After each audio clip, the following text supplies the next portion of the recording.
Hola, gracias a todos por participar hoy y venir acá nuestro Colegio de Abogados de Loma de Zamora. Esta es una actividad que hacemos hace muchos años ya desde la Secretaría de Derechos Humanos de este colegio, de acuerdo a las fechas como vengan. Intentamos este año hacerlo con antelación en función de que los 50 años desde el golpe de Estado, el mes de marzo es un mes muy movido en todo el país. Y esencialmente en la provincia de Buenos Aires hay muchas actividades.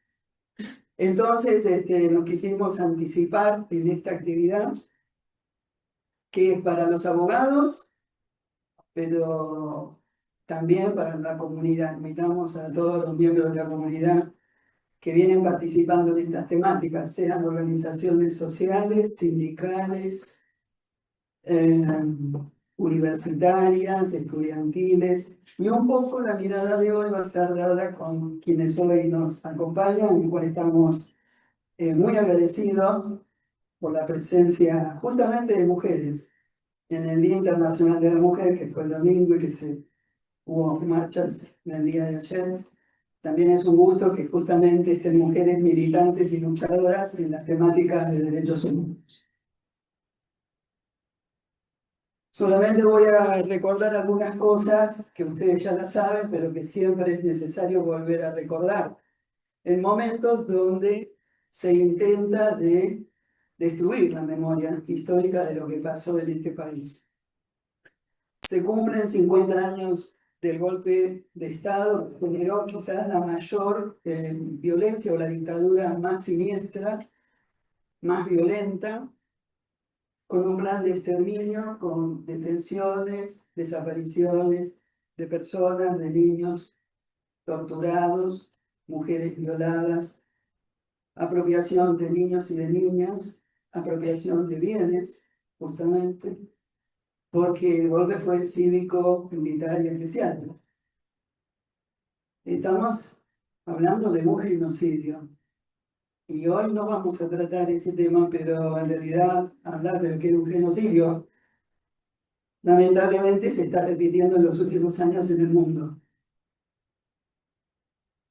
No puedo dejar de mencionar que estamos atravesando también en nuestro país y en el mundo, esencialmente en el mundo, en un contexto internacional muy peligroso. No sé si estamos ya transitando los comienzos de una posible tercera guerra mundial, pero la paz en el mundo está en serio peligro. Estamos hablando de una fractura del sistema multilateral basado en normas jurídicas universales, donde existe la violencia militar, el bloqueo económico como instrumento, la guerra cognitiva, y en el medio crímenes y violaciones del derecho internacional. Me parece que es una temática a abordar, que es lo que está pasando con el derecho internacional. Nosotros somos abogados, ¿no? Y acá también hay auxiliares de la justicia, junto con los abogados como miembros del Poder Judicial. ¿Qué está pasando con los organismos internacionales y las violaciones de las normas básicas del derecho internacional? Todo eso está poniendo en peligro la paz en el mundo, las muertes de cientos de civiles, mujeres, niños, ancianos, la destrucción de la vida. En ese contexto estamos nosotros hoy acá.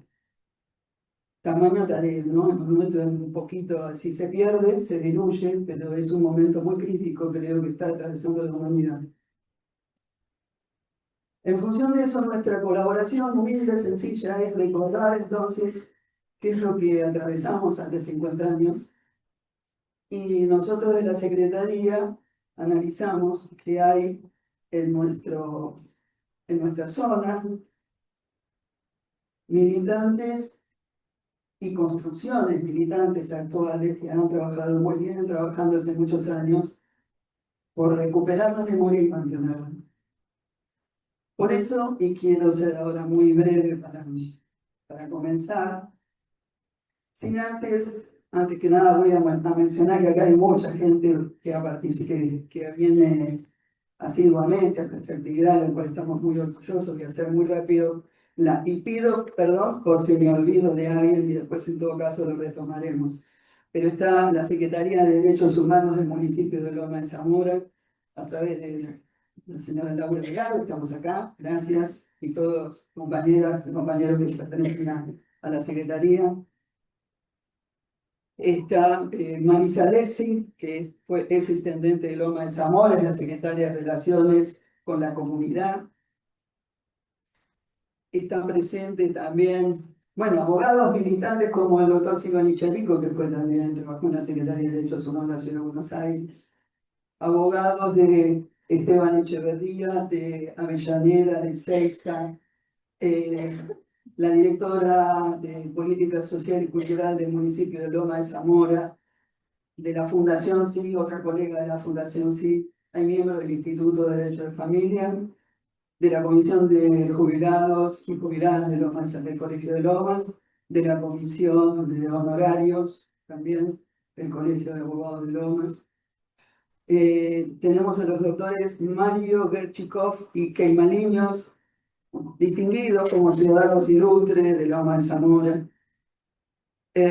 María Susana Devoto, fundadora de la Fundación Propuesta. Bueno, quizás me olvido, pido disculpas en todo caso, después lo mencionamos y me estoy olvidando de otros. También hay colegas dije, ¿no? Abogados del Poder Judicial de Avellaneda, del Departamento Judicial de Avellaneda.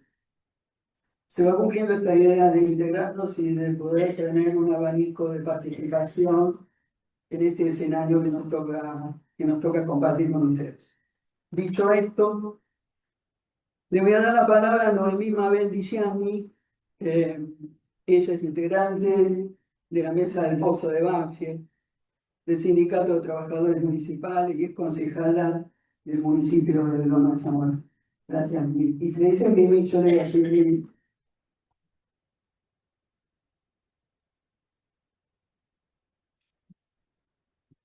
Bueno, primero que nada, buenas tardes a todos y a todas. Lo más importante es la presencia de ustedes y nuestra palabra solo sirve en tanto y en cuanto se multiplique y se masifique en nuestro pueblo la necesidad de memoria, verdad y justicia. Yo he insistido en todas mis actividades que evidentemente nuestra explicitación a lo largo de estos años ha sido insuficiente y por lo tanto nuestro compromiso siempre tiene que ser el de multiplicar todos los días por qué nuestro país atravesó esa dictadura, qué persiguieron con el Plan Cóndor, qué persiguieron con el genocidio y en lo local insistir que acá tenemos una muestra fehaciente de lo que representó ese golpe de Estado en el Pozo de Banfield. Hoy está convertido en un espacio de memoria y de promoción de derechos, pero esto no hubiera sido posible si muchos de aquellos que atravesamos la dictadura, en mi caso yo fui secuestrada el 30 de marzo del 76 y fui al Pozo de Banfield y después fui presa política hasta diciembre del 82.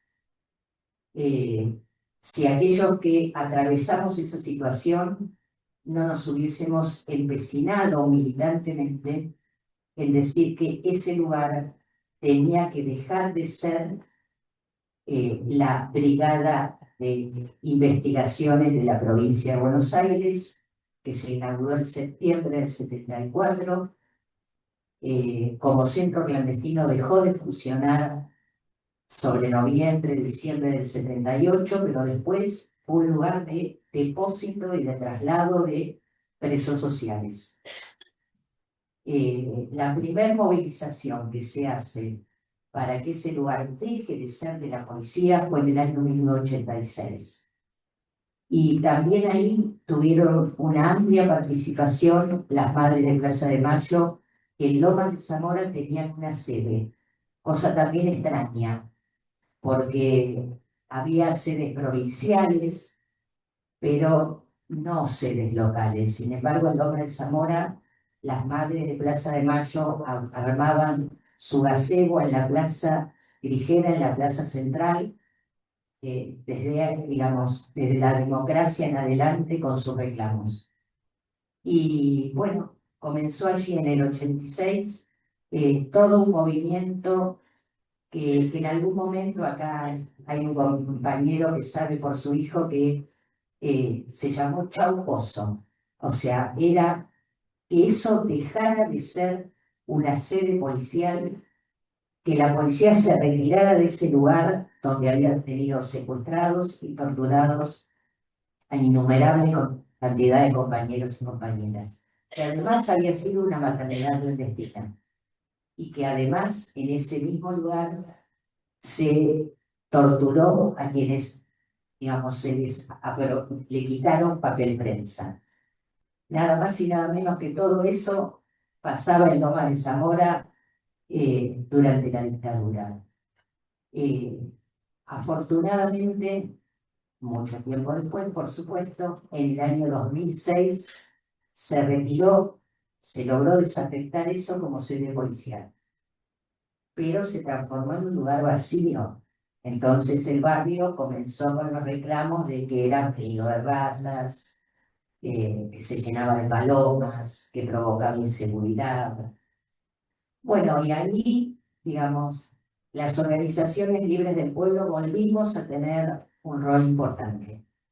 Los gremios, los movimientos sociales, los partidos políticos, comenzamos a hacer reuniones en la calle, porque no podíamos entrar, para lograr que ese lugar se transformara en lo que terminó siendo con la ley del 2011, un espacio de memoria.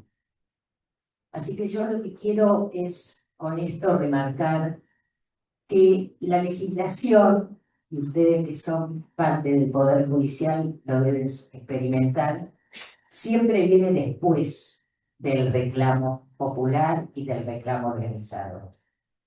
Y con esto, ahora sigo con el relato, pero un poco lo que quiero decir es que todo aquello que vamos generando en el día a día, en nuestros espacios territoriales, en nuestros espacios laborales, en nuestros espacios de participación, en algún momento se logra que esa organización se termine transformando en una expresión de lo que necesitamos como pueblo, de lo que necesitamos como ciudadanos.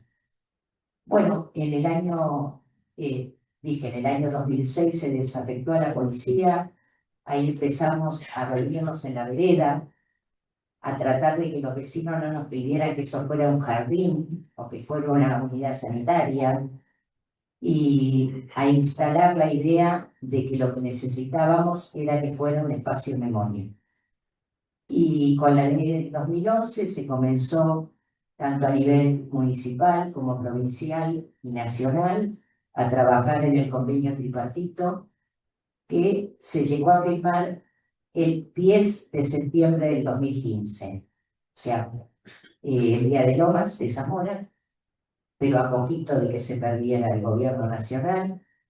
Y ya en ese momento nosotros ingresábamos, aunque fuera en forma clandestina, o sea, nos terminábamos haciendo amigos del policía que custodiaba el edificio, porque es un edificio provincial, para que nos dejara entrar a buscar agua o entrar al baño.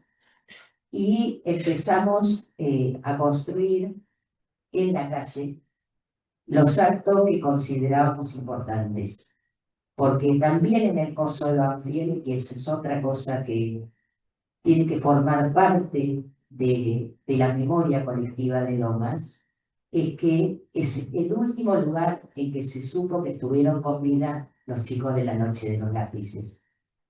Entonces, para nosotros, para nosotras, que transitamos ese lugar, esa es una de las fechas emblemáticas que tomamos con todos los estudiantes secundarios de Lomas de Zamora y del resto de los distritos. Nuestro trabajo consiste, como militantes, y también hay empleados en el espacio, es recibir todos los días, desde aquel momento en adelante, infinidad de alumnos que vienen con sus profesores a recorrer el espacio.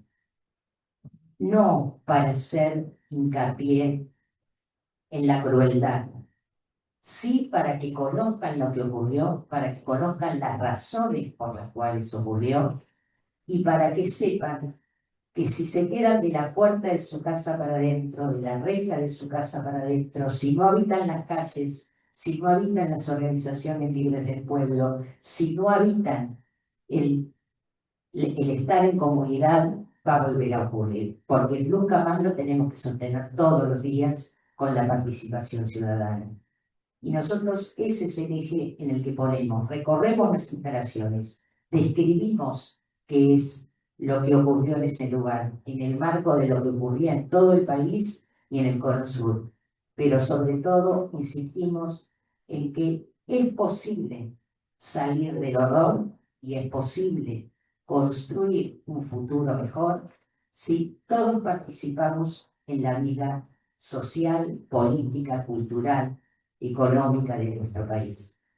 Y en realidad, como mesa de trabajo, es esa nuestra tarea fundamental. Sí, por supuesto, hay distintas comisiones que organizan presentación de libros, que se exponen películas, que se hacen obras de teatro, infinidad de actividades, pero nuestra principal tarea es recordar, hacer memoria de lo que ocurrió y, digamos, insistir en qué fue la verdad, que no es lo que nos transmiten, sobre todo en este momento, que no es de negacionismo, sino de reivindicación de la dictadura, los medios masivos de comunicación y las redes sociales, sino cuál fue la verdad de lo que ocurrió, nuestro reclamo de justicia.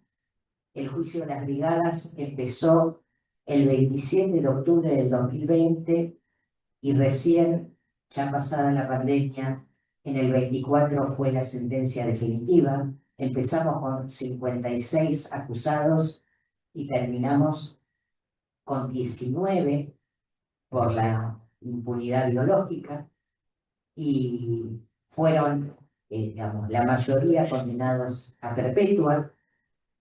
Solo uno fue sobreseído y otro tuvo 12 años de condena, pero el resto tuvieron condena perpetua. Lo que quiero decir con esto es que la insistencia del reclamo popular es lo que nos ha permitido llegar a nosotros a que la justicia común, único caso en el mundo, juzgue a los genocidas del mismo país. Y eso también tiene que ser motivo de orgullo, aún en este marco de desasosiego en el cual vivimos. Porque bueno, ustedes ya saben quién lo ha dicho, no fue magia. Se construyó a partir de nuestra propia organización popular como pueblo, del reclamo histórico de las madres, del reclamo histórico de las abuelas, de los familiares, de los sobrevivientes, pero hemos llegado hasta acá. Y nuestra responsabilidad con la comunidad de Lomas como Mesa del Pozo es tener todo el tiempo las puertas abiertas para que cada vez más asistan al lugar y si no pueden asistir, nosotros también lo hacemos, recorremos distintos lugares, centros de jubilados, escuelas, clubes, para dar fe de lo que ocurrió, para insistir en que hay que tener memoria, para describir de verdad lo que ocurrió y para que nunca más vuelva a darse un proceso como este en nuestro país. Así que, bueno, esa es nuestra experiencia como mesa de trabajo del Pozo de Oro.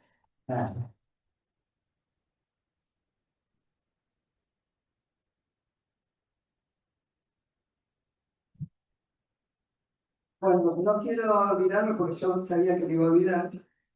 Comentarles que tenemos acá un representante de la Coordinadora por los Derechos Humanos de ayer y de hoy de Lomas de Zamora Zona Sur. Una coordinadora que se ha creado hace un par de años y que está trabajando justamente con el tema de juicio de lesa en la zona, el tema de represores que están en la zona y bueno, viviendo con, y de alguna manera sin haber sido juzgados algunos de ellos o sobreseídos. También tenemos acá un colega que son de la Comisión de Derechos Humanos de los Clubes Sociales, como el caso de Banfield. Sí, gracias. Y también quería comentar que esta actividad se está haciendo en bimodal, porque hay colegas de varias provincias que están conectados en este momento. Así que gracias también a los colegas que se han conectado con esta actividad. Dicho esto, le voy a dar la palabra a Mónica Strecker. Ella es miembro de la División Perdida de NAM. NAM es un colegio emblemático, bueno, acá hay varios que somos egresados, primario y secundario en el caso mío, y acá hay varios colegas también que tienen una trayectoria similar. Mónica es psicóloga social, es docente, es familiar de dos homenajeados justamente por la División Perdida, Eduardo y Silvia. Y es integrante justamente del grupo que organiza el año 2016 el homenaje a todos los alumnos y exalumnos detenidos y desaparecidos. Gracias, Mónica, por venir. Ya te paso el micrófono. Es pesado. Es comunitario. Varios. A ver, ¿se escucha bien? Está la distancia. Bueno, buenas tardes a todos y a todas. Para mí, en primer lugar, agradezco esta invitación. Para mí es un honor estar en esta mesa con estas mujeres en nuestra semana de conmemoración de nuestras luchas. Mujeres y luchadoras. Así que va mi agradecimiento también a ellas por su trayectoria, por su fuerza y por, bueno, por todo lo que hacen en pos de memoria, verdad y justicia. Bueno, como ya dijo Ana María, tengo una triple condición, digamos. En primer lugar, de familiar. Soy egresada de la escuela ENAM, que ahora ya no se llama más ENAM, hoy es una unidad académica. Y además, bueno, tengo como una trayectoria por mi historia familiar, por la pérdida de mis hermanos en la Silvia. A veces me pregunto, y disculpen, voy a ser un poco autorreferencial. Si yo no hubiera tenido esta historia familiar, si estaría acá. Y no puedo responder, pero creo que sí. Creo que sí porque no es solo mi condición de familiar, sino que tengo la convicción de que la lucha por la memoria, la verdad y la justicia es fundamental para nuestro país, para el contexto horrible que estamos viviendo ahora y mundial también. Bueno, quiero hacer una aclaración, porque ¿por qué división perdida? Hay un debate interno en relación, y está bueno que eso ocurra, no escapamos a los debates. Hay diferencias y toda construcción colectiva se hace con debates, es imposible no tener las diferencias. El tema es ¿por qué división perdida? Bueno, porque cuando esto surgió, y fue por allá en el 2025, no, 2000, menos mal que está ahí acá para ayudarme. Empezamos en el 2004, se hizo en el 2006. Claro, no, pero yo digo previo, el acto fue en el 2006, pero en el 2005 fue nuestro primer encuentro. ¿Sí? Por eso te quería nombrar, porque la que dio para mí, y desde ahí digo que tengo que ser autorreferencial, porque fue Aida Franchi, que es integrante de esta secretaría, quien me llamó un día por teléfono, y ella había estado con una tarea titánica, investigando los desgastos en la escuela, me contaba de las telarañas, de las montañas de tierra que había ahí, ella se metía. ¿Qué quería hacer? Era cruzar la lista de todos los desaparecidos con los alumnos de la ENAM, para saber nuestra institución, la ENAM, cuántos desaparecidos tenía. Yo no me imaginaba, digo, ¿cómo hace para cruzar esta información? Me parecía. Y en ese llamado telefónico, yo ya estaba en una trayectoria, digamos, de defensa de los derechos humanos. Entre paréntesis, lo voy a decir, soy también integrante de Memorias del Sur. Acá tengo un compañero que se ha venido, que nació 2 años antes, ¿no? 2004. Y creo que, si no me equivoco, fue la primera institución que pudo trabajar la desaparición de 7 de sus compañeros, que después fueron 8. La voy a nombrar, el Tenerife argentino, de Lomas de Zamora, tiene 7 desaparecidos, que luego fueron 8. Y nuestra tarea había empezado 2 años antes de lo que inició la ENAM. Bueno, de manera que cuando Aida me llama, yo tenía como esa pequeña trayectoria de construcción colectiva en relación a la memoria, ¿no? Y le digo, pero ella quería poner una placa para, digamos, armar la lista de todos los desaparecidos y poner una placa. Le digo, ¿por qué no nos juntamos y vemos qué podemos hacer y ampliar este grupo? Ah, bueno, sí. No me acuerdo cómo fue, pero ella siempre dice, éramos 4 gatos locos, que nos juntamos en un bar, gatos y gatas, no se puede decir gatas, pero bueno, sí, 4 gatos y gatas, que nos juntamos en un bar. En realidad no sabíamos qué hacer, pero sí había algo en común, y era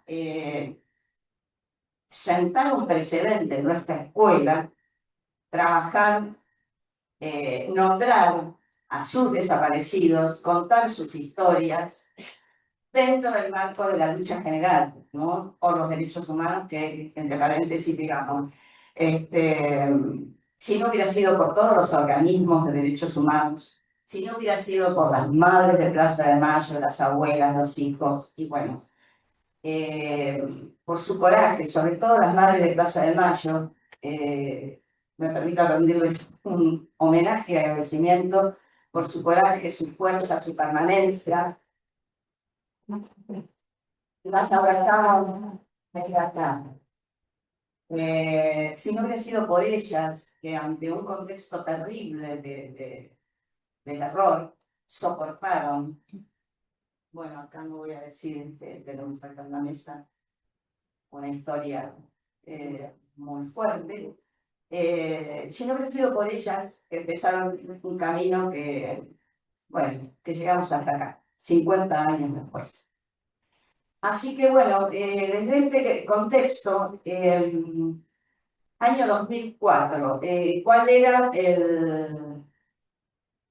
el contexto político? En ese momento, 2004 me refiero a Memorias del Sur, ¿no? Como que recién arrancaba. ¿Y qué marco legal había en ese momento? No había todavía marco legal. La ley, nunca me acuerdo, 26.000. Bueno, no importa, discúlpenme, estoy en el ámbito jurídico, debería saber el número de la ley. Es la ley de educación sancionada en el 2006, fines del 2006. Y nosotros, nuestro arranque, nuestra historia, empezó en marzo del 2006. Por lo tanto, no teníamos un contexto legal todavía que avalara el tema de memoria, verdad y justicia en el ámbito educativo, ¿sí? ¿Por qué digo esto? Porque no fue sencilla, sí, acá está Ida que hace así, sí, no fue sencillo tramitar a nivel direccional, burocrático, lo que nosotros queríamos hacer. Bueno, ¿y qué queríamos hacer? Queríamos, en principio, hacer un acto que finalmente se hizo el día anterior, fue el 23 de marzo del 2006. Se estaban por cumplir 30 años del golpe, ¿sí? En 2005, cuando nos reunimos, y esa era, digamos, la idea, que para los 30 años había que digamos, en una fecha, han pasado ya 20 años, muy importante para llevar adelante. Y bueno, voy a resumir esto. Empezamos estas reuniones, el grupo fue creciendo inesperadamente. Yo decía siempre, esto parece como un pan con levadura, porque de 4 gatos y gatas locas, tuvimos que empezar a no reducir, pero teníamos ciertas dificultades en comunicarnos con la cantidad de gente que venía. No teníamos un lugar donde reunirnos, así que íbamos de casa en casa. La escuela no nos abría la puerta, ahora sí nos abre la puerta, pero ahora tenemos otro contexto. Si bien el contexto legal en nuestra provincia es favorable, no nos tenemos que olvidar que el contexto legal a nivel nacional es deleznable. Entonces, en este sentido, lo que hemos notado, porque estamos, digamos, para los 50 estamos programando toda una serie de actividades que son tantas que no sé cómo vamos a hacer para cumplirlas, pero bueno, el deseo y las ganas de hacerlo están. Y bueno, como les decía, ahora noto la diferencia porque los docentes, la dirección, tienen como otra apertura. Nos abrieron la escuela, nos dan la sala de profesores, es decir, hay toda una cuestión que se nota. Bueno, a pesar de las dificultades burocráticas, en ese entonces, en el 2004, hicimos todos los trámites que nos pedían en la dirección, el proyecto, las gestiones, íbamos y veníamos como hormiguitas, y bueno, con mucha paciencia, y debo decir algo, Visión Perdida fue un colectivo enorme, que colaboró muchísima gente y que nos dimos cuenta que eh, por este crecimiento, que lo que nosotros queríamos hacer de alguna manera estaba impactando en la necesidad de mucha gente, exalumnos, que querían que esto ocurriera en nuestra escuela. Así que, bueno, la presencia, la insistencia nuestra de vamos a hacer esto, ¿verdad? Bueno, conseguimos el aval de la dirección y bueno, cumpliendo todas estas cuestiones.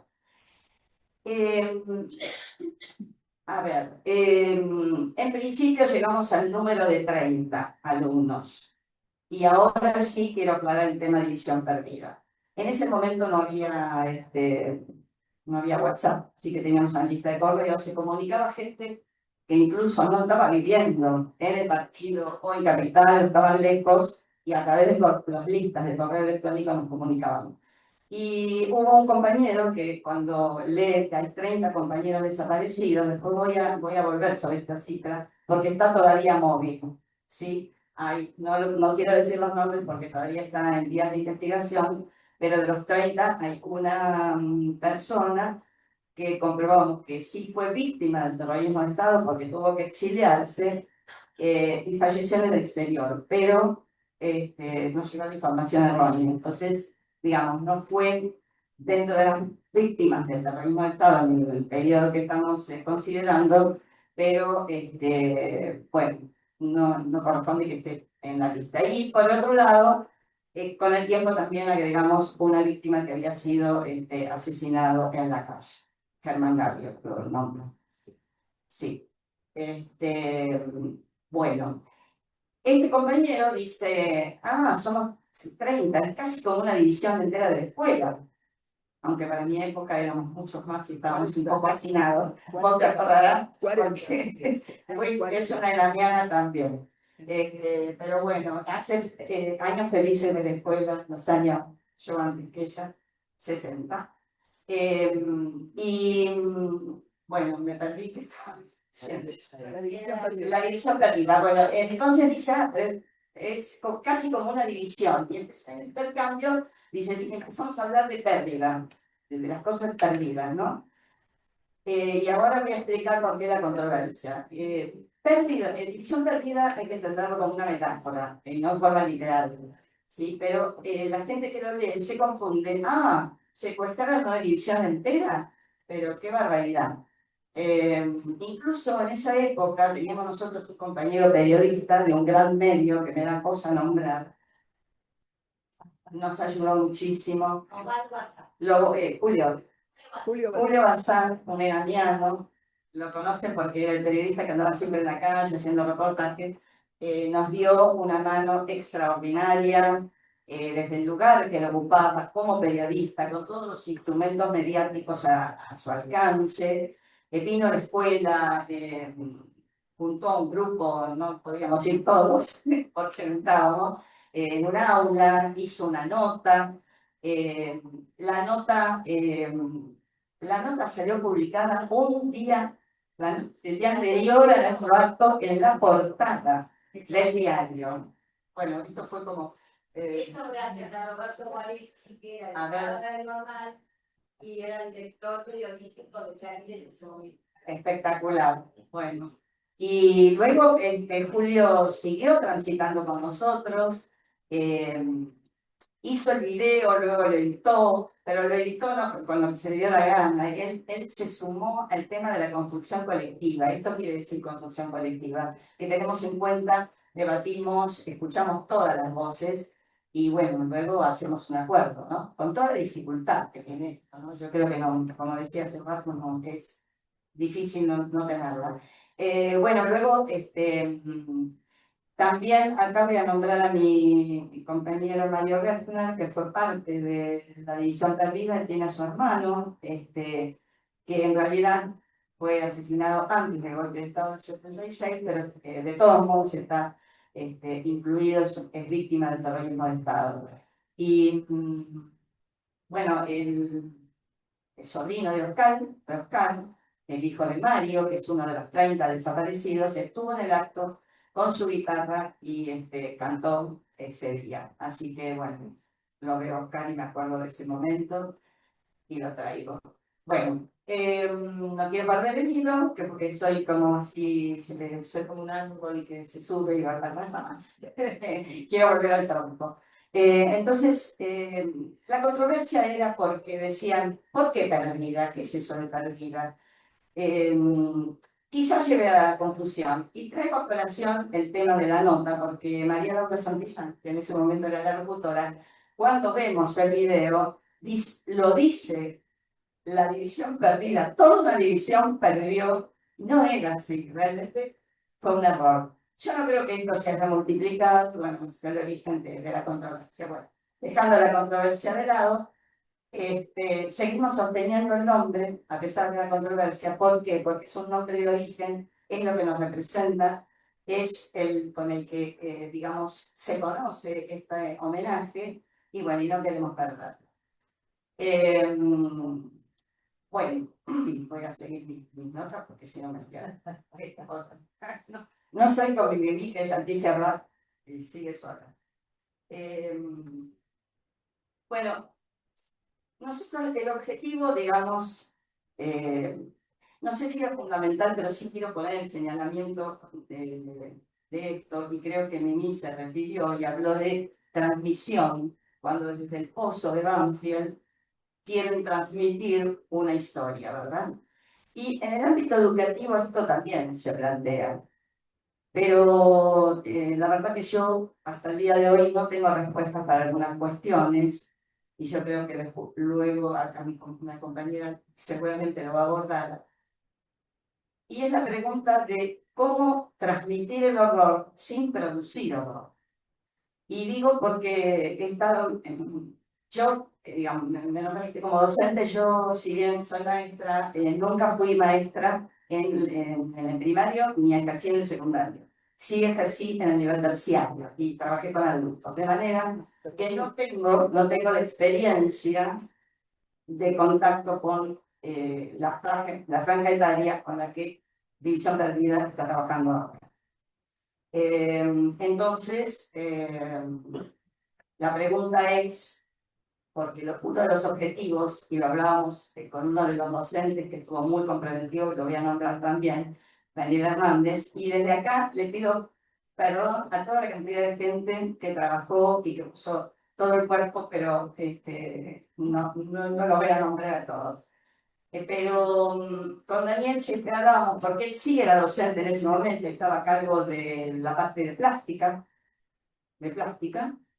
y decíamos que lo importante era no contar oralmente una historia, cómo llegamos al alumnado. Y la premisa fue participación, es decir, desde la pedagogía de la participación.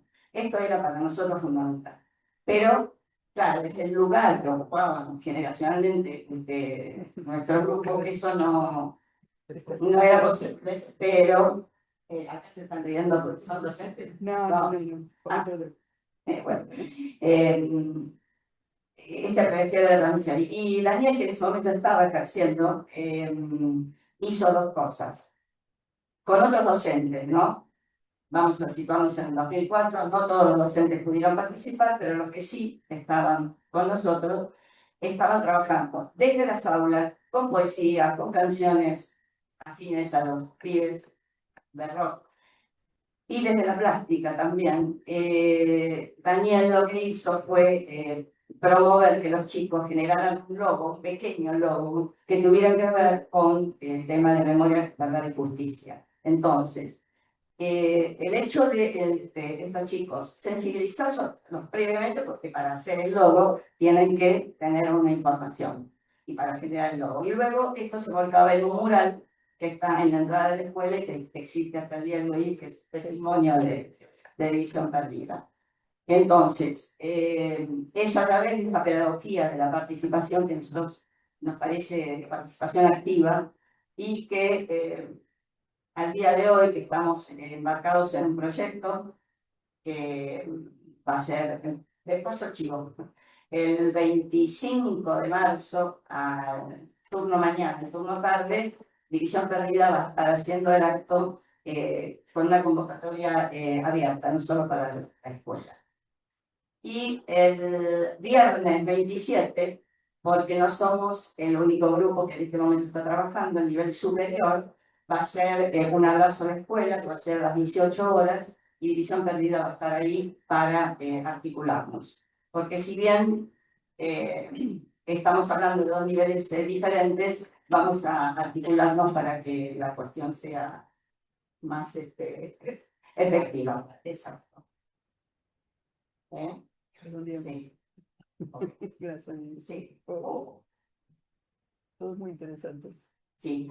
Bueno, tengo que acortar. Voy a hacer brevemente los hitos más importantes porque se nos acaba el tiempo.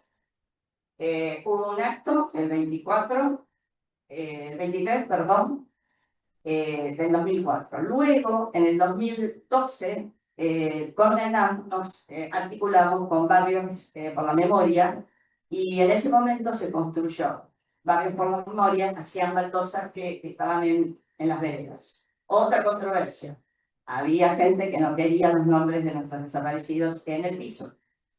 Debate, decisión salomónica.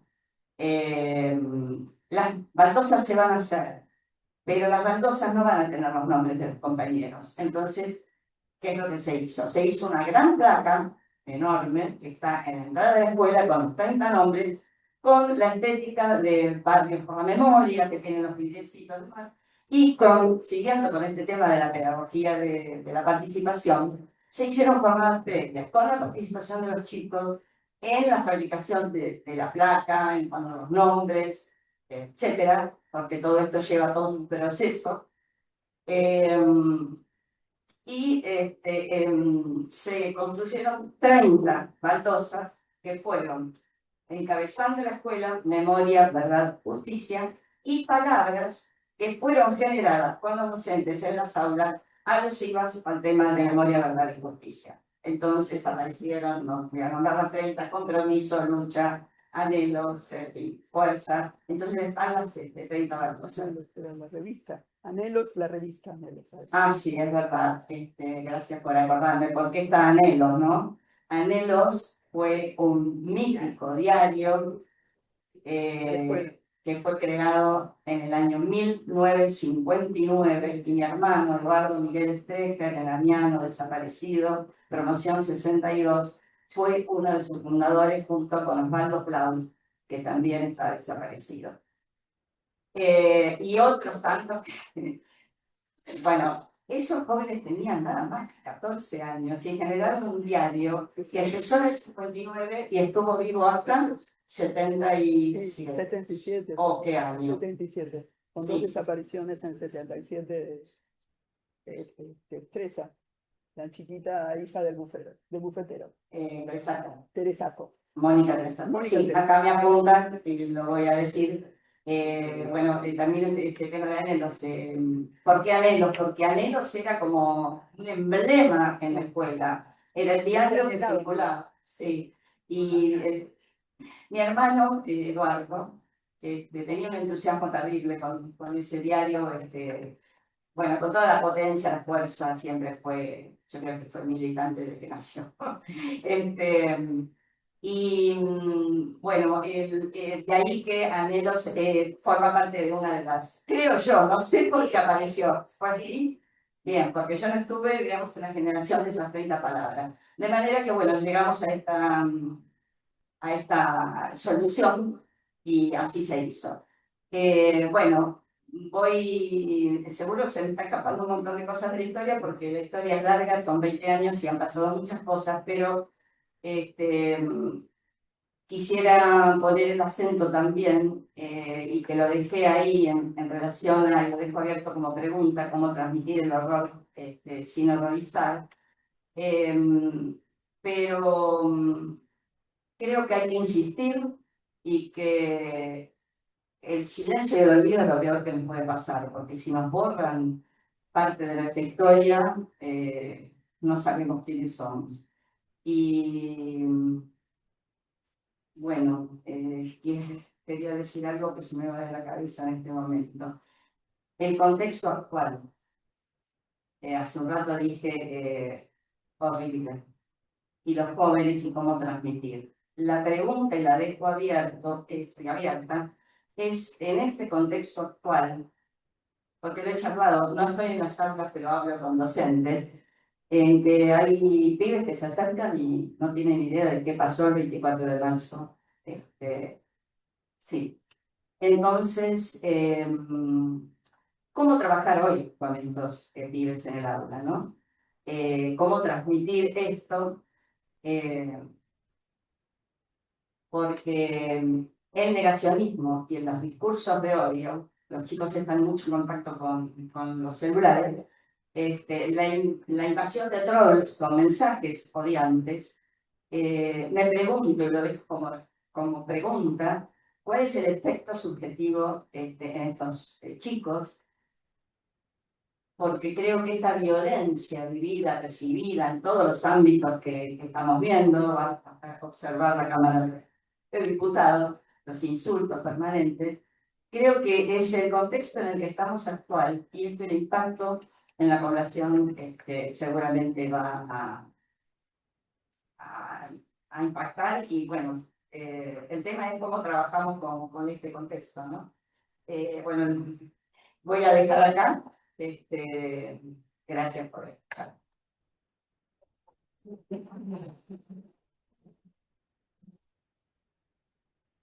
Muchísimas gracias. A ver, ¿toqué algo?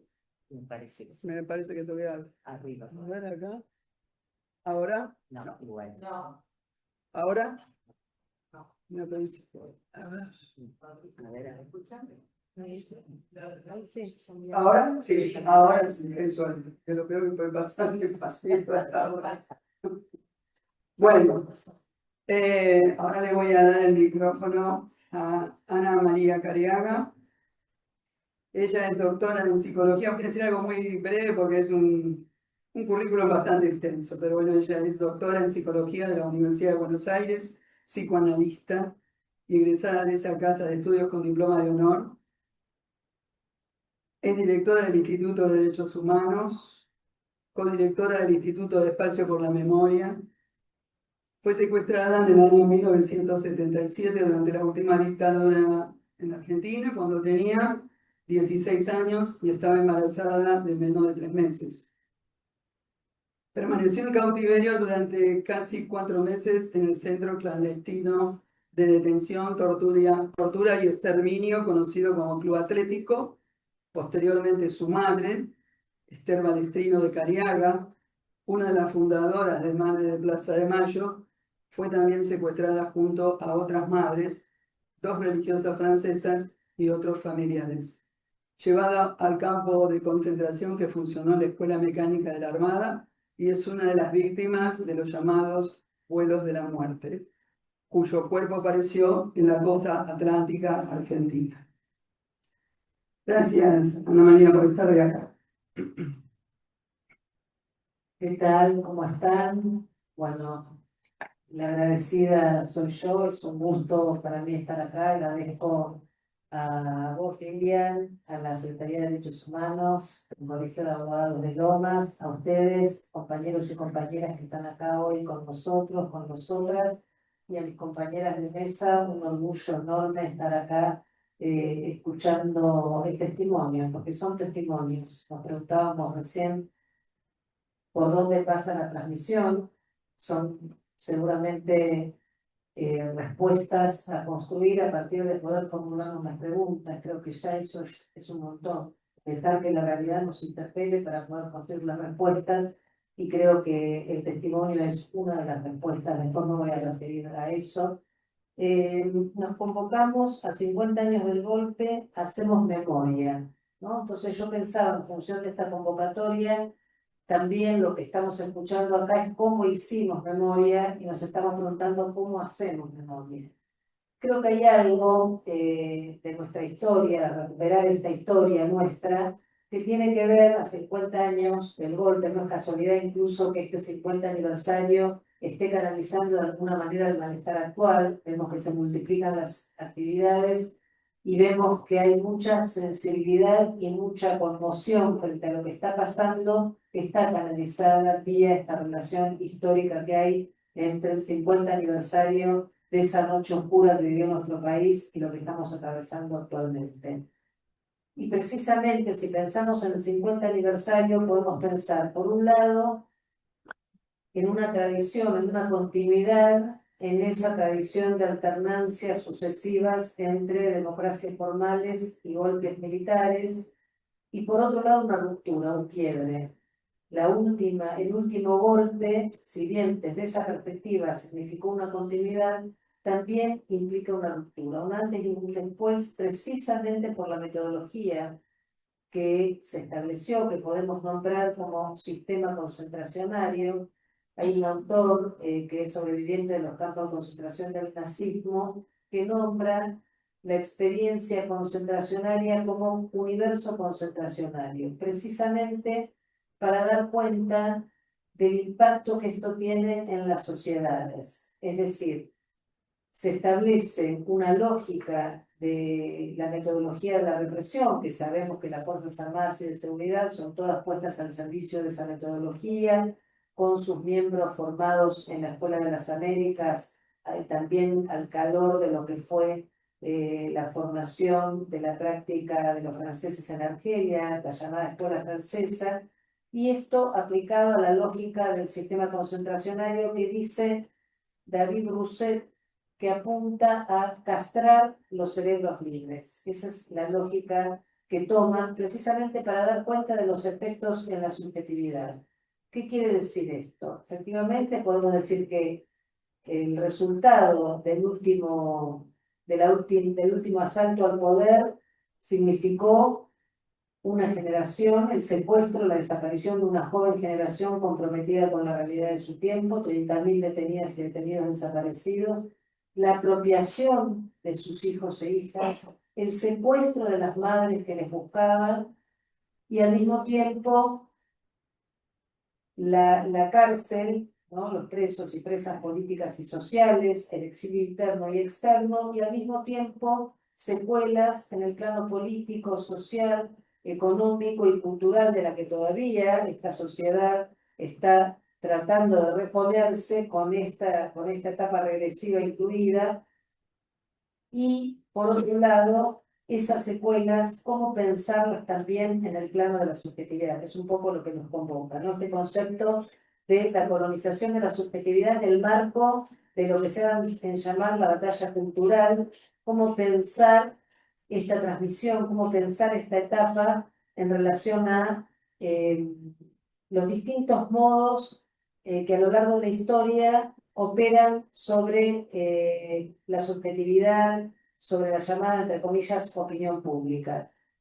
Durante la época de la dictadura, primero se logró instalar el por algo será, algo habrán hecho, invirtiendo la carga de la prueba, que luego el movimiento de derechos humanos, las madres, los organismos y otros actores sociales fueron llenando de contenido, reivindicando la militancia de las compañeras y los compañeros. A veces se dice, no, porque las madres negaban lo que hacían sus hijos. También hay que pensarlo en ese contexto histórico. En ese momento las madres, si buscaban a sus hijos diciendo su pertenencia político-partidaria, era una manera de denuncia también, ¿no? Entonces digo, es importante pensar en los procesos históricos cuando se logra instalar en el relato, y esto también fue muy importante a partir de los juicios. Yo digo siempre que en la Argentina los derechos humanos tienen un nombre, y ese nombre es memoria, verdad y justicia, que es una tríada donde la justicia tuvo siempre el estatuto de lo no negociable. Fíjense que cuando fueron las desapariciones, se inscribió como un prefijo al significante desaparecidos la palabra detenidos. Se construyó una palabra colectiva, detenidos, desaparecidos, una palabra compuesta que daba cuenta de la responsabilidad en esa desaparición. Luego, cuando se intentó establecer la presunción por fallecimiento, que desde el punto de vista legal era necesario, porque había muchos familiares que tenían a cargo los hijos e hijas de sus hijos e hijas, y era muy difícil para la cuestión legal, y sin embargo rechazaron la presunción de fallecimiento, que creó las condiciones luego para la figura de la ausencia por desaparición forzada. Y así sucesivamente. Por eso creo que la Argentina, como bien se dijo acá, fue un país de vanguardia respecto, creo que vos, Noemí, lo mencionabas, fue de avanzada lo que se pudo lograr en materia de los crímenes, del juzgamiento de los crímenes, y cómo eso significó en los juicios. Yo digo siempre que cuando uno asiste a una audiencia, no puede salir ahí igual que como antes ingresó a esa sala. Algo de la condición humana nos atraviesa, es un antes y un después, y eso tiene que ver también con la reposición de un texto en el contexto histórico del que había sido arrancado. Y eso es una construcción permanente. Luego, otra frase de la opinión pública, cuando se empezaron a conocer los testimonios con el advenimiento del Estado de Derecho, fue: qué terrible, qué horror, yo no sabía nada. Y eso en realidad tiene el estatuto de un saber no sabido. Hay todo un análisis que hace Primo Levi respecto de la sociedad alemana, y dice que en la sociedad alemana el que no sabía no preguntaba, al que preguntaba no se le respondía. Y dice, la sociedad alemana no quería saber. Y agrega, en realidad quería no saber, que no es lo mismo, parece un juego de palabras, pero en realidad el querer no saber alude a la responsabilidad subjetiva.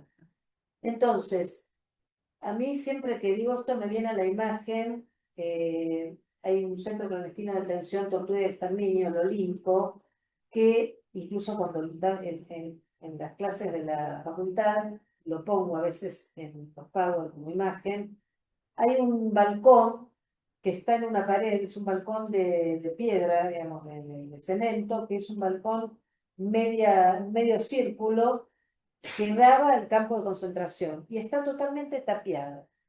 Es decir, es querer no mirar por ahí frente al horror. Y acá podemos pensar un poco esta cuestión del horror. Porque hay algo que siempre hay debates respecto de qué decir y qué no decir. Lo primero que surge a partir de los juicios, que es donde escuchamos acerca del intento de decir, es que hay una imposibilidad de decirlo todo respecto del horror. Si en términos de la estructura humana y la estructura del lenguaje siempre hay una distancia entre la palabra y la cosa, nunca queda pegado eso, ¿cómo decir acerca del horror? ¿Cómo decir, Noemí, vos pensarán, ¿no? Porque, por ejemplo, en la experiencia concentracional hay algo que no tiene palabras respecto de transitar esos límites de la condición humana, esos límites entre la vida y la muerte. Por lo tanto, Luego se pueden pensar en relación a la transmisión y a los productos culturales, a los productos históricos y a las construcciones de memoria, cómo decir, cómo dar cuenta de esto. Pero hay algo que no se puede decir y al mismo tiempo no se puede ocultar. Las dos cosas pasan. Entonces, cuando también se hablaba acá del negacionismo, previo al negacionismo, me gustaría mencionar simplemente la negación como mecanismo de defensa. Cuando Primo Levi dice, la sociedad alemana quería no saber, es precisamente el impacto del horror.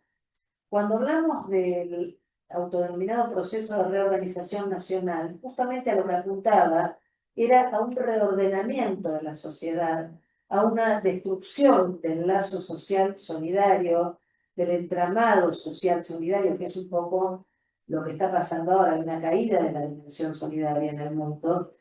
El autodenominado proceso de reorganización nacional justamente apuntaba a sembrar el terror para crear las condiciones de implementación de modelos económicos de exclusión que habrían de propiciar un acelerado proceso de concentración económica en desmedro de las grandes mayorías y en beneficio de muy pocos. Luego eso se tradujo también en una voracidad del capital que hoy lo vemos de manera desenfrenada. Pero digo, para eso se necesitaba sembrar el terror. Esa paralización de la sociedad, que a veces puede ser sin la lógica del sistema concentracionario, se puede vulnerar, como estamos viviendo ahora, el Estado de Derecho, sin necesidad de golpes de Estado. Y por otro lado, una vez que todo eso se ha investigado, se han escuchado los testimonios, se han sancionado esos delitos, se han condenado a sus autores materiales, negarlos, voy a inventar una palabra, un neologismo, negacionarlos, a diferencia de la negación como mecanismo de defensa, negacionarlos implica justamente la reivindicación del delito. Por eso la metodología es esas bolsas mortuorias exhibidas en la Plaza de Mayo, la metodología es las guillotinas, reivindicar el accionar de los Ford Falcon con imágenes de referentes del campo de la política y de los derechos humanos, el propio atentado a Cristina, que implica un quiebre civilizatorio, es decir, hay toda una lógica de sembrar el terror que va desde la época de la dictadura a la lógica de sembrar el terror, sembrar el mal, podemos decir, a naturalizarlo.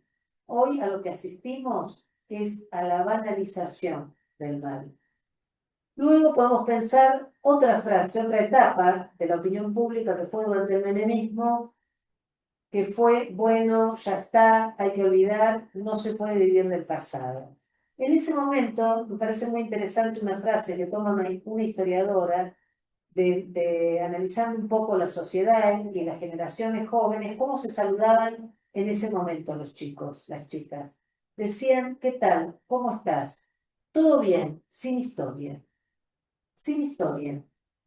Y justamente, bueno, vos, Mónica, hiciste toda una historización respecto de cómo se construyó la lucha histórica en el colegio y con esto de la división perdida, que después me voy a referir a eso, me parece muy interesante, pero el tema de la cuestión, vos decías, nos borran parte de nuestra historia. Si nos borran parte de nuestra historia, no sabemos quiénes somos. Bueno, precisamente a eso se apunta. Esa es la batalla cultural. Todo bien sin historia implica desconocer la historia propia. ¿Cómo construir entonces la transmisión generacional sin historia? Y ahí es donde entran un poco estos debates actuales de la transmisión de la memoria con los jóvenes, ¿no? Cómo poder pensar en esto que impacta sobre las subjetividades, trascendiendo un poco la lógica de la consigna, del panfleto, o incluso de la historia contada como algo que le sucedió a otro, como a los próceres, que me hace acordar a una señora que la cuidaban ahorita en los últimos tiempos, que le contó a su nieta que la estaba cuidando a una madre de Plaza de Mayo que era como un prócer. Y entonces la nena fue a contar al colegio que su abuela cuidaba a uno de los próceres como San Martín, ¿no? Entonces, bueno, ahí hay como una articulación entre esa historia lejana y una historia que tiene vivos, todavía vivas, algunos de sus protagonistas. Por eso digo que a mí me parece que es una etapa de vuelta al testimonio, a mí me gusta decirlo de esta manera, lugar del que nunca nos fuimos, pero que hay algo de esa transmisión histórica oral en la lucha de los pueblos que es necesario restituirla vía el testimonio. Hace poco fuimos con mi hija Anita a dar una charla en la Facultad de Ingeniería, yo voy todos los años, y este año fue distinto. Es la Facultad de Ingeniería, no es ni social, ni filosofía y letras, había otra lógica. Fui varias veces con Borkin, que es muy interesante porque le llevaban a los chicos la propaganda de la época de la dictadura de la silla, bueno, para explicar justamente la economía y dice, si esto sucede, ustedes se quedan sin trabajo. ¿No? Eso es dar testimonio también, ¿no? De una etapa histórica, pero con efectos en la actualidad. Bueno, ahora cuando fuimos, había mucha displicencia, los chicos comentaban entre sí, se reían, salió la teoría de los dos demonios, salió yo tengo mis familiares y no se hizo justicia por el otro lado, la famosa historia completa, hasta que se introdujo algo del testimonio, y eso es otra cosa, porque eso da cuenta de una vivencia, hay algo ahí de lo indiscutible. Digo, son cuestiones para pensar, ¿no? Digo, son cuestiones para reflexionar acerca de cómo introducir algo de esta lógica de la memoria histórica cuando es una memoria actual, viviente, algo que tiene que ver con lo permanente.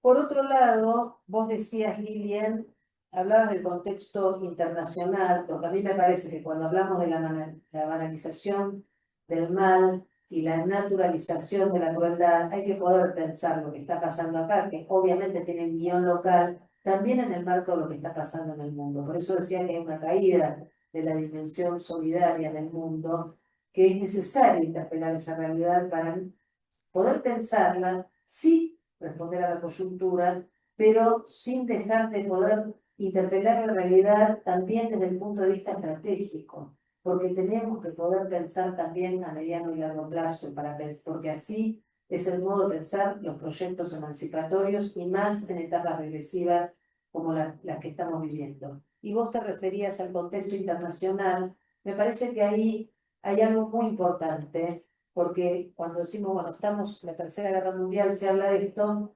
estamos en un mundo en guerra. En este momento estamos en guerra. O sea, podemos decir, está la guerra convencional, pero también están los que, cuando Estela Caloni, por ejemplo, se dedica a analizar profundamente esto, lo que se ha dado a llamar las guerras de baja intensidad o las estrategias de dominación blanda, que tienen, sin embargo, consecuencias durísimas para nuestros pueblos, y eso tiene que ver también con lo que estamos atravesando hoy cuando decimos que se puede vulnerar el Estado de Derecho a través de otras estrategias de dominación, que en su momento fueron dictaduras bajo la doctrina de la seguridad nacional, pero que hoy pueden adoptar otras formas y que pueden ser a través del voto popular. Y eso entonces es lo que también nos convoca y nos interpela responsablemente para poder pensar, como estamos haciendo acá, aunque no tengamos las respuestas, a construir, a poder pensar esas respuestas de cómo llegar de otros modos a la sociedad en esta batalla cultural.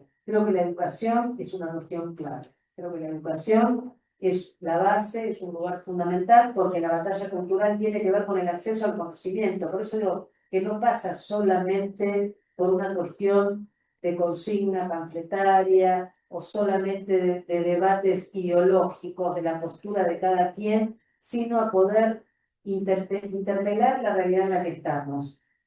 El sujeto se constituye desde antes de nacer alienado a un otro. Todos nosotros, nosotras, venimos a este mundo a ocupar un lugar en un árbol genealógico que nos precede, en una instancia cultural previa a nosotros. No es lo mismo si nacemos en el marco de una tribu de los pueblos originarios, si nacemos en China, si nacemos acá en una familia determinada. Es decir, que desde el vamos estamos hablados previamente. Alguien eligió un nombre para nosotros, para nosotras, por algunas razones, es decir, venimos a ocupar un lugar respecto del cual hay una palabra previa. Podemos pensar desde esa lógica también cómo somos hablados, cómo somos habladas por ese discurso hegemónico, por ese discurso imperante que no es nuevo, siempre estuvo. En nuestra época hablábamos del cuarto poder. Bueno, ahora ha cambiado muchísimo por la lógica también de lo que tiene que ver con el lugar que ocupa a nivel de la economía mundial, todo lo que ha sido el avance en las redes y todo lo que tiene que ver con hoy la mercancía o la materia prima del dato, que somos todos nosotros y nosotras. Entonces, poder pensar desde esa lógica cómo somos hablados, creo por eso es fundamental y es estratégica la educación, porque no pasa solamente por una cuestión ideológica, sino también por un modo de pensamiento de cómo interpelar la realidad y también del acceso al conocimiento. Y por último, me parece importante, tomando esta cuestión del testimonio, creo que hay algo de esta lógica de las luchas sociales. Acá se habló de las madres. Yo creo que las madres han sido resultado de un proceso histórico, histérico también, porque tiene que ver con lo femenino y eso en algunas ocasiones puede producir lo que produjeron las madres ante la pérdida, ante la falta, ante la insatisfacción, porque no había respuestas. Pero ¿por qué digo esto? Porque las madres fundaron en este país un pacto civilizatorio, brindaron a esta sociedad un contrato social, inventaron un modo inédito de resistencia. No existía lo que hicieron las madres. Las madres fueron a los organismos, recorrían cárceles, comisarías, cuarteles, ministerios, presentaban habeas corpus que eran sistemáticamente rechazados, empezaron a juntarse, como decían ellas, desde la propia pérdida que nombraban como visceral, se reconocían en esos lugares y se preguntaban, ¿y a vos quién te falta? E hicieron de esa figura que pretendía, como decía Videla, que el desaparecido no está, no existe, no tiene entidad, no está ni vivo ni muerto, está desaparecido, hicieron de la desaparición la presencia permanente de una ausencia. Por eso, cuando pensamos en el concepto de imprescriptibilidad, y esto para los abogados, yo lo tomé para mi tesis de doctorado, el concepto de imprescriptibilidad, para llevarlo al campo de la subjetividad. Los delitos de lesa humanidad no tienen vencimiento en el tiempo, son imprescriptibles, perduran. Las consecuencias en la subjetividad y en la cultura también. Y eso es lo que estamos atravesando hoy. Entonces, las madres, en la fundación de ese pacto civilizatorio, que ahora estamos perdiendo otros pactos civilizatorios, el de la educación en este país también ha sido siempre un pacto civilizatorio. La salud, el trabajo.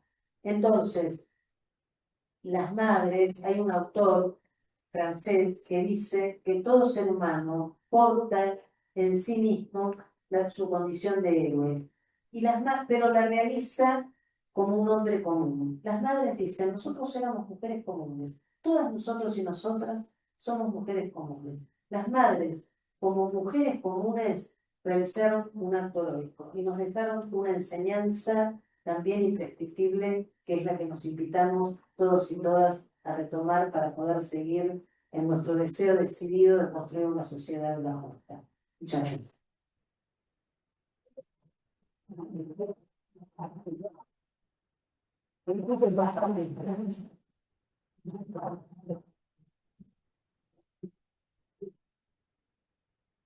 Bueno, ¿cómo seguir ahora, no? Estamos abiertos porque esto es para pensar, como bien decía Ana María, así que opiniones o preguntas, escuchamos. ¿Quién quiere opinar? A ver, Samuel. El doctor Eminianski, ya lo conocimos, conocido por... Sí, realmente las exposiciones me han provocado una cantidad de pensamientos. Uno de ellos me perturba profundamente y es la noticia que ya es persistente, ya casi como confirmada, que puede haber un indulto. Y eso es traicionar, asesinar todo el trabajo de construcción, de memoria, verdad y justicia. Entonces, indignación y siempre formo una pregunta de, con la experiencia que tenemos de lucha en el pueblo argentino, ¿cómo podemos enfrentar este inminente peligro del indulto? Que ya Menem lo había hecho en su momento. Gracias. No sé, usted, libre, los dejo libre. No, yo creo que es posible, sí. Y es el 24 de marzo, sí. Ahora, como vos mismo dijiste, ya ocurrió. Y sin embargo, se dio vuelta. O sea, yo creo que me parece, digamos, importante lo que señalaba ella en el sentido de cómo fuimos construyendo, ¿no es cierto? Y mientras tanto también hubo otra construcción, no estamos solos en el mundo, entonces también hubo otra construcción. Las fuerzas que van y vienen. Bueno, yo creo que nosotros realmente, y lo vemos en el mundo del trabajo, yo soy adjunta de un sindicato, así que lo veo en el mundo del trabajo, cuántas décadas cuesta construir y en cuán poco tiempo se pierde. Puede ocurrir, sí, ahora no es definitivo. No nace con nosotros ni muere con nosotros. Yo creo que por eso la educación es la base. Por eso nuestros hijos, nuestros nietos, o sea, son los que continuarán por ahí batallas que hoy no vemos como posibles.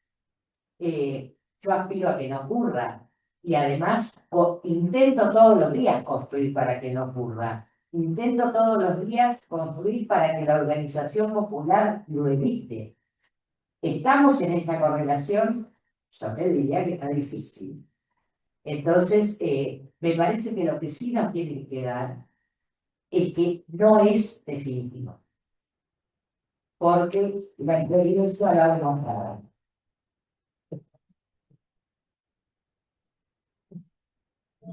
No. Sí.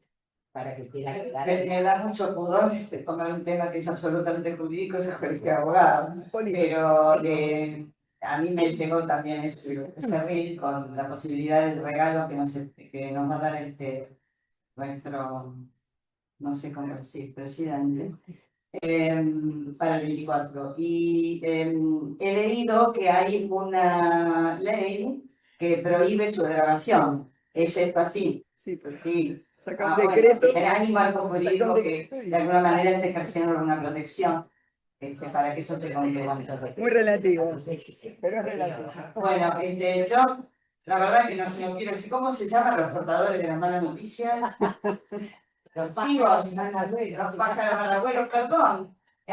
Venía para acá y escuché a Luis Brunstein en la 530. ¿Vos lo escuchaste? No. Bueno, vos nombraste las escuelas de las Américas, que nuestro presidente había hecho un pacto para crear el escudo de las Américas. Entonces el periodista le pregunta, pero eso está relacionado con la escuela de las Américas. Bueno, no directamente, pero que podía abrir una posibilidad para que esa escuela de torturadores vuelva a funcionar y que las Fuerzas Armadas, en lugar de ocupar el lugar que deberían ocupar, que es defender nuestro territorio de las agresiones externas, o sea, habría que mandarlos al sur, habría que mandarnos al lago escondido para que no nos roben el territorio, etcétera, etcétera, etcétera.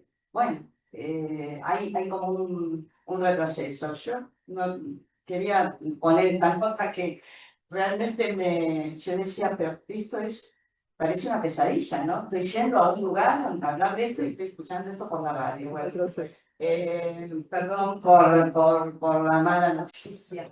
No quiero perder el eje de Una pregunta por ahí, a ver, No, ¿qué comentario? continuar con el tema este que plantea Samuel. Y en realidad, en el marco y en el contexto que nosotros estamos viviendo, en realidad no es ninguna novedad que eso pueda ocurrir, porque ocurrieron otros retrocesos. Forma laboral. Un retroceso laboral. Exacto, quiero decir eso, de forma laboral. Ocurrió un retroceso de los derechos de niños, jóvenes, adolescentes, con leyes sancionadas, ocurrió el retroceso de los discapacitados, ocurrió el retroceso de los derechos de la ancianidad. Entonces, me parece que como estamos en una etapa de retroceso, y si no reconocemos esta etapa como un retroceso, no vamos a poder avanzar. Me parece que de la única manera posible que nosotros tenemos para avanzar es unidad, organización y solidaridad. Esos tres principios fundamentales nos van a permitir, no sé cuántos, no sé incluso si muchos de los que estamos acá lo vamos a ver, pero se va a dar. Porque como decía el primer cientista político de la Argentina, las aguas son como los pueblos. Finalmente pasan. Y los pueblos van a pasar. Y nosotros vamos a pasar. Y volveremos con nuestros logros. Y tantas veces avanzaremos y venceremos como tantas veces sacaremos triunfos. Este es el mejor legado que nosotros hemos tenido como pueblo y como construcción social. Bien.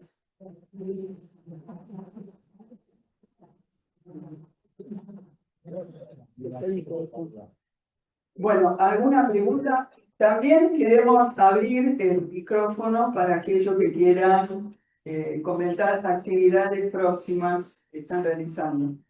Ahí está, Ciro, ahí Charito, a ver. Sí, dos partes. Una que creo que como bien lo señalaron recién las panelistas y Ana María, un gran elemento de esta etapa nefasta, viviendo no solamente en la Argentina, sino a nivel mundial, es el empate permanente de tipo psicológico con el cual a veces no nos deja ni siquiera reaccionar y pensar. No tenemos que engancharnos con eso. La realidad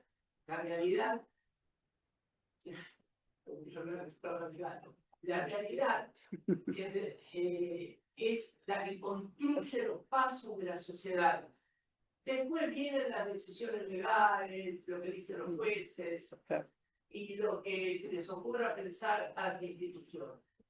Yo creo que este es un momento en el que tenemos que empezar a pensar no tanto descripciones de la realidad, sino cómo avanzar y a salir de esta situación. Este gobierno tenemos que tiene legitimidad de origen, no se pone en duda, es un gobierno absolutamente ilegal desde el punto de vista del ejercicio. Dado que, esto creo que es algo que lo sabemos todos, día a día desde que asumió todas sus decisiones, tanto los decretos del Poder Ejecutivo como las leyes, son inconstitucionales, son ilegales, de modo tal de que tranquilamente podemos decir, este es un gobierno inconstitucional. Ahora bien, diciendo esto, no cambiamos la realidad se la cambia en la calle, luchando, como hicieron las madres, a quien se citó varias veces y que son nuestro ejemplo. Las actividades que realizamos en todos los barrios en la Argentina, permanentemente de memoria, de verdad y de justicia, son lo que poco a poco van a ir sumando para transformar la realidad. Y en este marco, para no ser muy larga, lo que quería es ponerlo de otra parte, que entre tantas actividades que se van a hacer en Loma de Zamora, que es uno de los distritos, uno de los lugares donde hay una gran cantidad de víctimas y compañeros desaparecidos, torturados, exterminados. Tenemos pensado realizar en lo que es Loma de Zamora Oeste, y ya lo echamos a soltar, la instauración de un no lo quiero llamar monumento, porque va a ser en realidad un mural en la Plaza Libertad y Democracia Raúl Alfonsín, que está en la Frida y a Puerta. Todavía no tenemos fecha, pero ya ha sido convocada para que presente proyectos una gran cantidad de artistas plásticos muy importantes que Loma de Zamora tiene, y que un jurado destacado a nivel nacional y también local va a elegir cuál va a ser el proyecto que el municipio, esperemos, va a declarar de interés municipal y va a aportar los elementos necesarios para que los artistas lo levanten. En esa placa o lo que sea que se elija, van a estar más cerca de 45 nombres de compañeros anteriores desaparecidos de la zona de Lomas de Zamora Oeste, entre los que está Mabel Tony Fernández, que integra la división perdida. Y que es, perdón, por la autorreferencialidad también, fue la compañera de un compañero mío desaparecido, directo, Horacio Manuel Kaufman, con quien milité, y que va a estar en esa lista. Bueno, me quiero poner mal, pero ese acto todavía no tiene fecha, porque va a requerir la presentación de los proyectos, la intervención del jurado para elegir el mejor proyecto,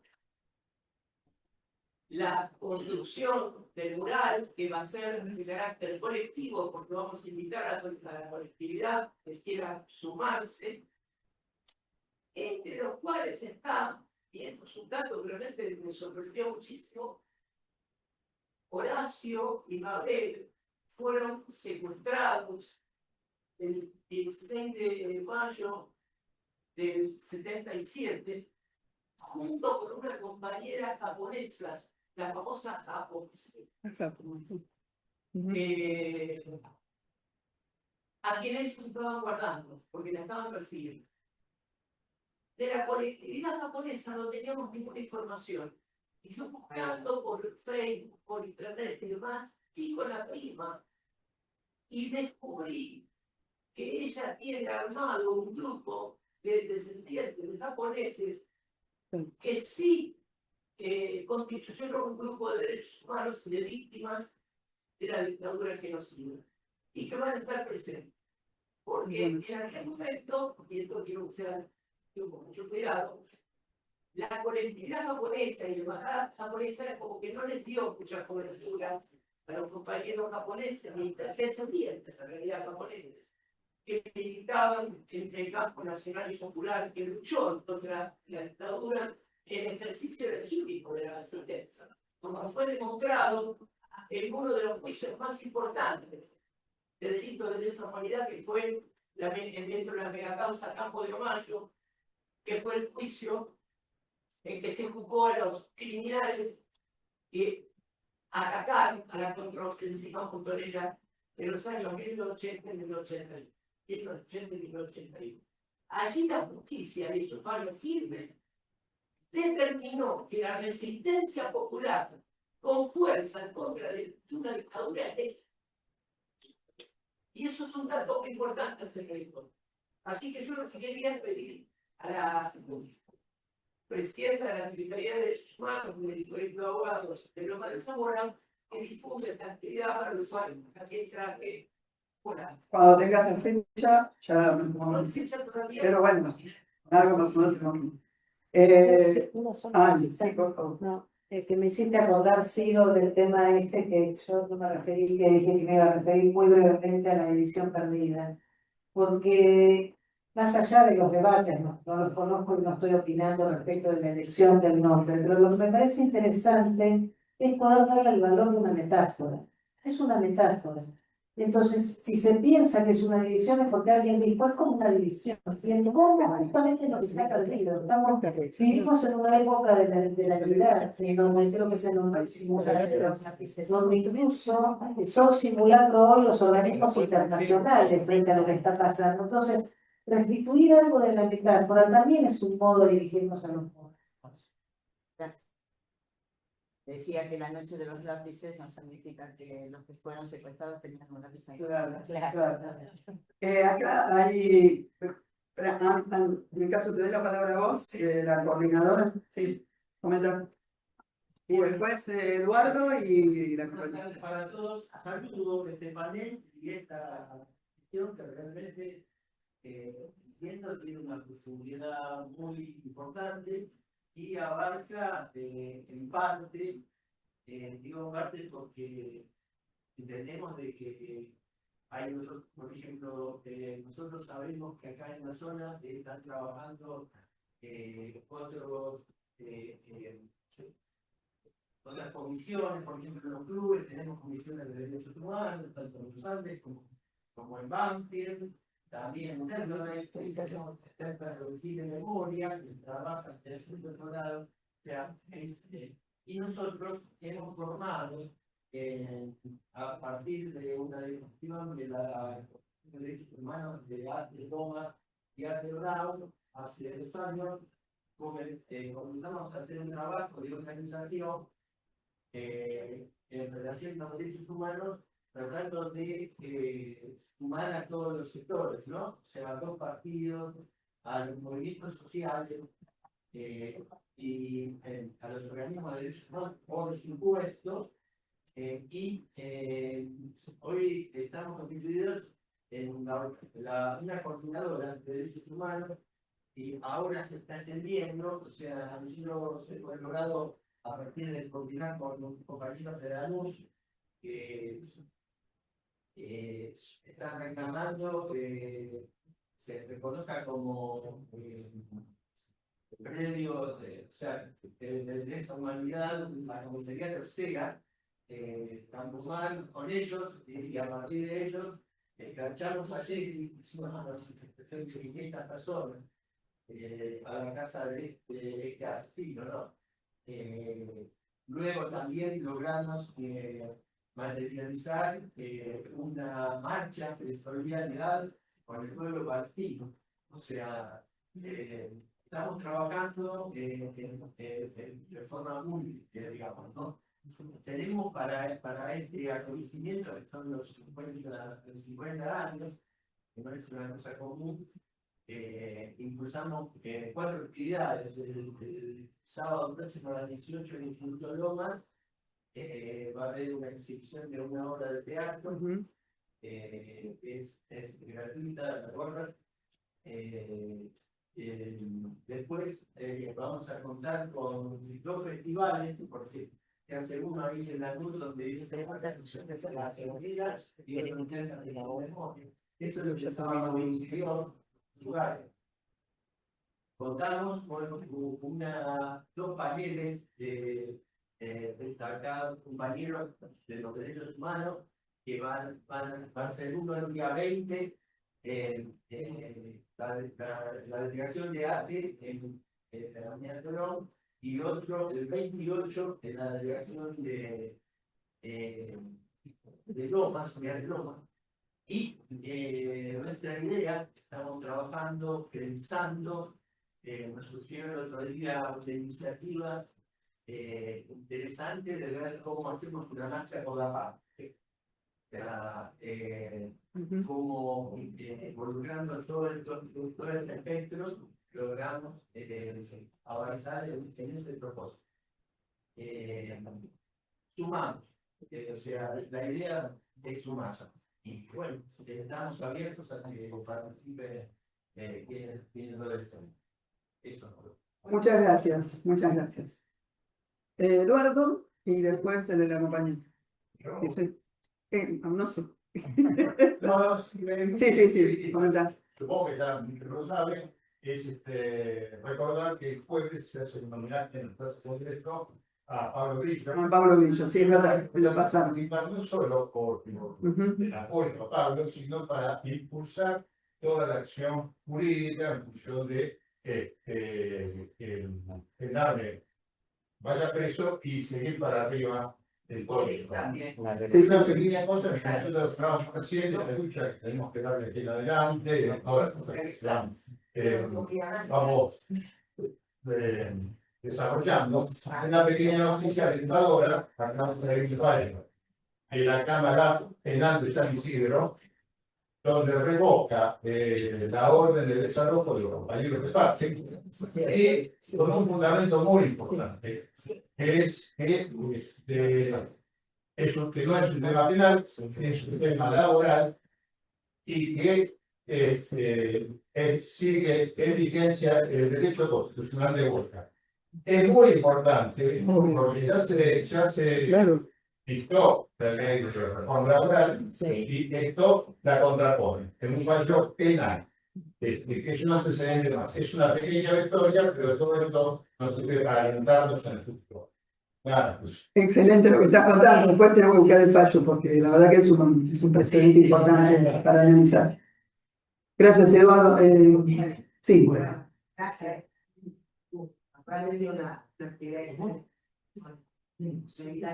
Pero bueno, para avisar que el día 19 de marzo, en el espacio de la memoria de Coso, vamos a tener una actividad ahí junto con Daniel Brache, hace la Comisión de Derechos Humanos del Partido Especialista. Vamos a hacer sobre el discurso de las nuevas derechas y democracia 50 años, que va a estar Ana Matías y el compañero politólogo con el grupo de política y calidad. Me parece una buena exposición porque tiene mucho trabajo de campo realizado sobre infancia y no de derechos. Bueno, creo que vamos cerrando. Nosotros tenemos una atención, ¿no, Roxana? Que quiero ahora mencionar, primero que nada, agradecer a todos los participantes, a todos los que han estado acá hoy. Por el Día de la Mujer es un pequeño símbolo, sabemos que, bueno, las flores, hay una discusión también, porque están las que dicen que sí, que no, pero bueno, es un símbolo, a las mujeres nos gusta recibir flores.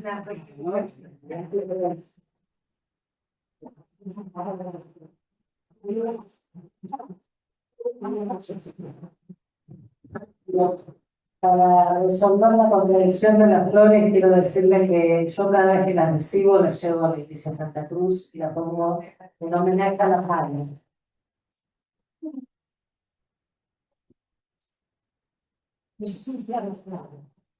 Bueno, quiero solamente terminar, después, bueno, me voy a dar la palabra a Mónica que quiere decir algo.